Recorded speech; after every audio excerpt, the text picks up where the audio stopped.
दोस्तों नमस्कार। बंगाल का चुनाव बेहद रोचक होने वाला है। हालांकि 30 तारीख के बाद वहां अधिसूचना जारी होगी और उसके बाद नामांकन शुरू होगा, लेकिन बीजेपी और ममता बनर्जी के बीच की जो टकराहट है वो अभी से सबके सामने आने लगी है। मैं एक एक करके उस पर बात करूंगा, लेकिन उससे पहले मैं आपको बताऊं कि ममता बनर्जी तक ये बात पहुंच गई है जो बीजेपी की मुहर चुनाव आयोग के दफ्तर पहुंच गई थी। बीजेपी की मुहर के साथ चुनाव आयोग ने कल एक पत्र जारी कर दिया। 19 मार्च को पत्र जारी किया और जो पत्र जारी किया उसके बाद हंगामा मच गया है। ममता बनर्जी ने चुनाव आयोग पर निशाना साधा है। ममता बनर्जी ने कहा कि चुनाव आयोग और बीजेपी की मिली भगत है और लेटर हेड पर भाजपा का लोगो आना चिंता का विषय है। यह लोकतंत्र के लिए अच्छा नहीं है। यह चुनाव की निष्पक्षता पर गंभीर सवाल उठाता है।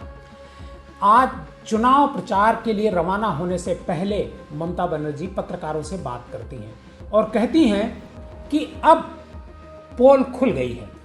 बीजेपी के लिए चुनाव आयोग बैटिंग कर रहा है। यह अब किसी से छिपा नहीं है। लेकिन आखिर बंगाल में लड़ाई है क्या? ममता बनर्जी किस मुद्दे पर लड़ रही हैं और भारतीय जनता पार्टी कौन सा मुद्दा उठा रही है?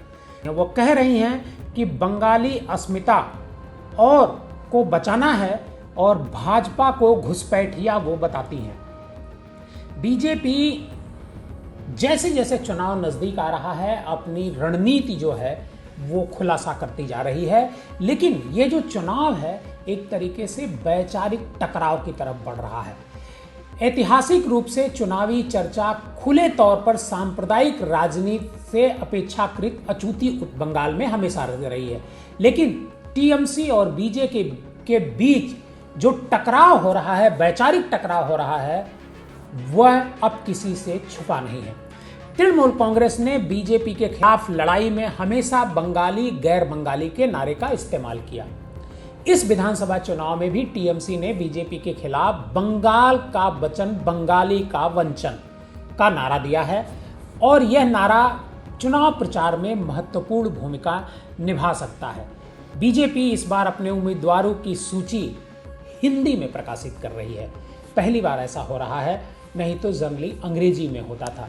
लोगों का मानना है कि सूची हिंदी में प्रकाशित करके बीजेपी ने पहले से जो टीएमसी और कांग्रेस जो आक्रामक हैं उनको एक और राजनीतिक हथियार सौंप दिया, क्योंकि बंगाल में बंगाली भाषा में भी सूची प्रकाशित होनी चाहिए थी। वैसे बंगाल में एसआईआर कराने का मुद्दा पहले से ही सियासी खींचतान के केंद्र में है। बीजेपी शासित राज्यों में बांग्ला भाषी प्रवासियों पर हो रहे हमलों के खिलाफ तृणमूल कांग्रेस के नेता पहले ही सड़क पर रहे हैं और संसद में भी इस मुद्दे पर आक्रामक अभियान उनकी तरफ से चला हुआ है। बीजेपी के खिलाफ बोहिरा गोटो, बोहिरा गोटो बंगाली शब्द है और बाहरी का मुद्दा पिछले चुनाव में कारगर साबित हुआ था टीएमसी के लिए और यही मुद्दा इस बार भी टीएमसी लेकर के लड़ना चाहती है। हालांकि ममता बनर्जी वहां के डेवलपमेंट की बात भी करती हैं, लेकिन चूंकि बीजेपी उनको घेरती है सामाजिक मुद्दों को लेकर के, इस वजह से ममता बनर्जी को भी लगता है कि बाहरी और बंगाली अगर इस मुद्दे को वो सामने रखती हैं तो इसमें उनको फायदा होगा।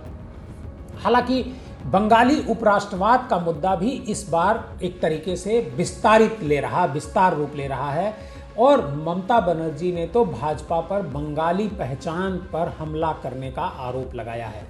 वैसे बंगाल में दो सबसे बड़े मुद्दे हैं, भ्रष्टाचार और बेरोजगारी, जो तृणमूल कांग्रेस के खिलाफ विपक्षी दलों का एक हथियार हो सकते हैं।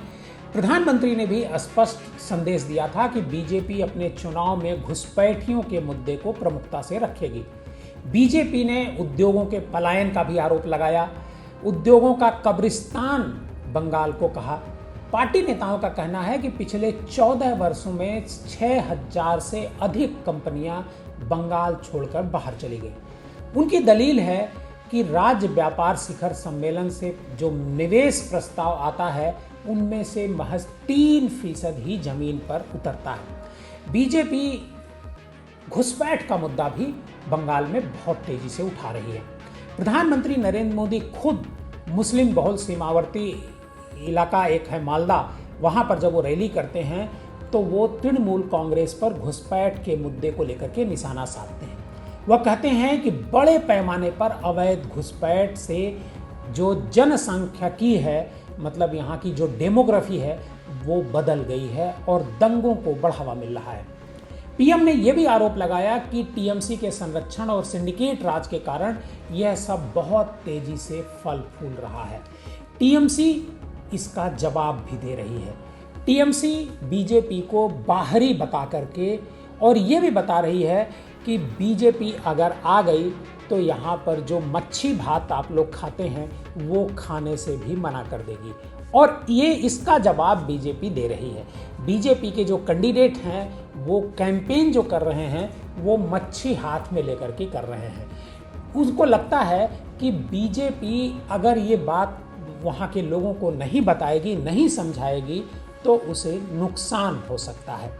आप पब्लिक न्यूज़ टीवी देख रहे थे।